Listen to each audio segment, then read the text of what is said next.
Telugu digital media network లో political కేటగిరీలో #1 కేవలం 72 గంటల్లో 1,50,00,000 వ్యూస్ పైగా పాపులర్ టీవీ నెట్వర్క్. నమస్తే, వెల్కమ్ టు పాపులర్ టీవీ. ప్రస్తుతం మనతో పాటు YCP state IT wing president P Sunil Reddy ఉన్నారు. మాట్లాడదాం. సార్, మీరు రాష్ట్ర వ్యాప్తంగా ర్యాలీ చేయడం జరిగింది, ఒక అవేర్నెస్ ప్రోగ్రామ్ లాగా జగన్మోహన్ రెడ్డి సంబంధించి ప్రచారం చేయడం జరిగింది. ఎటువంటి రెస్పాన్స్ వచ్చింది మీకు సంబంధించి? అన్ని వర్గాల్లోనండి రెస్పాన్స్ అంటే అన్ని వర్గాల్లో, మహిళల్లో కానీ యువతలో కానీ విద్యార్థుల్లో మరీ ముఖ్యంగా చాలా అద్భుతమైన రెస్పాన్స్ కనిపించిందండి. వాళ్ళందరూ కూడా అంటే జగనన్న చేసిన ట్రాన్స్ఫర్మేషన్ ఏదైతే ఉందో స్టేట్లో, అంటే మునుపుడున్న స్థితికిను ఇప్పుడున్న అప్గ్రేడెడ్ స్టేటస్ ఏదైతే ఉందో ఆ ట్రాన్స్ఫర్మేషన్ని అద్భుతంగా చేశారు. విద్యారంగం అయితేనేమి, వైద్య రంగం అయితేనేమి, ఇంకా స్టేట్లో జరిగే డెవలప్మెంట్ అయితేనేమి, వెల్ఫేర్ స్కీమ్స్ని ఇంటింటికి 100% చేర్చే పరిస్థితి ఏదైతే ఉందో మొత్తం అన్నిటి మీద చాలా సంతోషాన్ని ప్రతి ఒక్కరూ వ్యక్తం చేశారండి. అన్ని వర్గాల్లో వ్యక్తం చేశారు. రైతులైతే మరీ సంతోషంగా ఉన్నారు జగనన్న ప్రభుత్వాన్ని, ఆయన చేసిన సర్వీసు వాళ్ళందరికీ. కాబట్టి రెస్పాన్స్ వైజ్ చూస్తే కనుక 100 to 100% 175 జగనన్న చెప్పినట్టుగా 175కి 175 సీట్లు మనకి పాజిటివ్గా ఉన్నాయండి. అంటే ఐటీ సెక్టర్ పరంగా చూసుకుంటే ఐటీ వింగ్ అనవచ్చు, ఏదవచ్చు. టీడీపీ ఐటీ వింగ్ బలంగా ఉంది, వైసీపీ ఐటీ వింగ్ చాలా బలంగా ఉంది. ఐటీ ఎంప్లాయీస్ ఎవరు కూడా జగన్మోహన్ రెడ్డి కానీ జగన్మోహన్ రెడ్డి సానుకూలంగా ఉండే పరిస్థితి లేదని చాలామంది చెప్తున్నారు. అది ఎవరు చెప్పారో నాకు తెలీదు.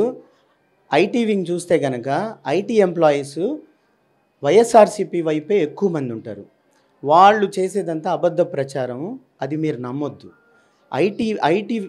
ఐటీ ఎంప్లాయీస్ మనకెందుకు బలంగా మన వైపు ఎందుకున్నారని అంటే, రాజశేఖర్ రెడ్డి గారు ఫీజు రియంబర్స్మెంట్ అనే ఒక పథకాన్ని ఆయన అధికారంలో ఉన్నప్పుడు తీసుకొచ్చారు.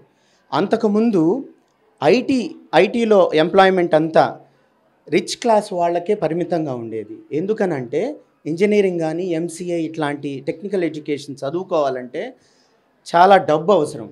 దాని తర్వాత రాజశేఖర రెడ్డి గారు గవర్నమెంట్ వచ్చిన తర్వాత, కాంగ్రెస్ గవర్నమెంట్ అప్పట్లో, ఆయన ఫీజు రియంబర్స్మెంట్ ద్వారా below middle class, poor class పీపుల్కి టెక్నికల్ ఎడ్యుకేషన్ని అందించారు ఫ్రీగా. సో దీని ద్వారా ఎక్కువ స్థాయిలో ఎక్కువ మంది ఐటీలోకి మన రాష్ట్రం నుంచి వెళ్ళారు. సో వాళ్ళంతా రాజశేఖర రెడ్డి గారి అభిమానం వల్ల జగనన్న వైపే ఉన్నారు. మన వైఎస్ఆర్ కాంగ్రెస్ పార్టీ ఏ ప్రోగ్రామ్స్ ఐటీ రంగంలో చేసినా కూడా అందరూ బ్రహ్మరథం పడుతున్నారు.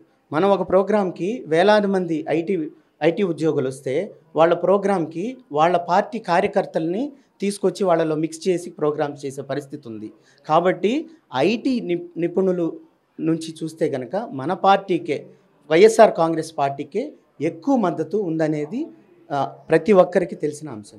ఓవరాల్గా చూసుకుంటే అంటే కూటమి అధికారంలోకి వస్తుంది, జగన్మోహన్ రెడ్డి ఓడిపోబోతున్నాడు. ప్రజలంతా కూడా జగన్మోహన్ రెడ్డి పాలన పైన చిరాకుతో ఉన్నారు, విరక్తి పొంది ఉన్నారు. కాబట్టి ఈసారి కంపల్సరీ కూటమి అధికారంలోకి వస్తుందని చెప్తున్నారు. ఇవన్నీ శుద్ధ అబద్ధాలండి. వాళ్ళు చెప్పే అబద్ధాల్లో ఇది ఒక అబద్ధ ప్రచారం.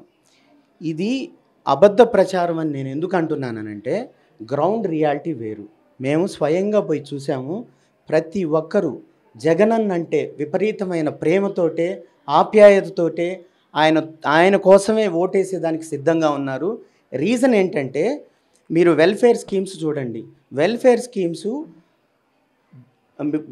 Below middle class, poor class వాళ్ళని ఉన్నతమైన స్థాయిలోకి తీసుకుపోవడానికి జగనన్న ప్రతి స్కీమ్ని 100 to 100% ఆయన అమలు చేశాడు. అదే కాకుండా అభివృద్ధి చూసినట్టయితే మనకున్న కోస్ట్ ఏదైతే ఉందో, 1000 కిలోమీటర్ల కోస్ట్ ఏదైతే ఉందో, ఆ 1000 కిలోమీటర్ల కోస్ట్లో 4 పెద్ద పోర్ట్లు చరిత్రలో మనకి స్వతంత్రం వచ్చిన తర్వాత ఏ ప్రభుత్వంలోనూ ఒకటికి మించి పోర్టు ఎవరు కట్టలేదు, ఎవరు ఇనిషియేట్ చేయలేదు. జగనన్న వచ్చిన తర్వాత 4 పెద్ద పోర్ట్లని ఈ రాష్ట్రంలోకి ఇనిషియేట్ చేయడం జరిగింది. అంతేకాకుండా 10 ఫిషింగ్ హార్బర్స్ని ఈ కోస్ట్లో తీసుకొచ్చి ఇనిషియేట్ చేశారు.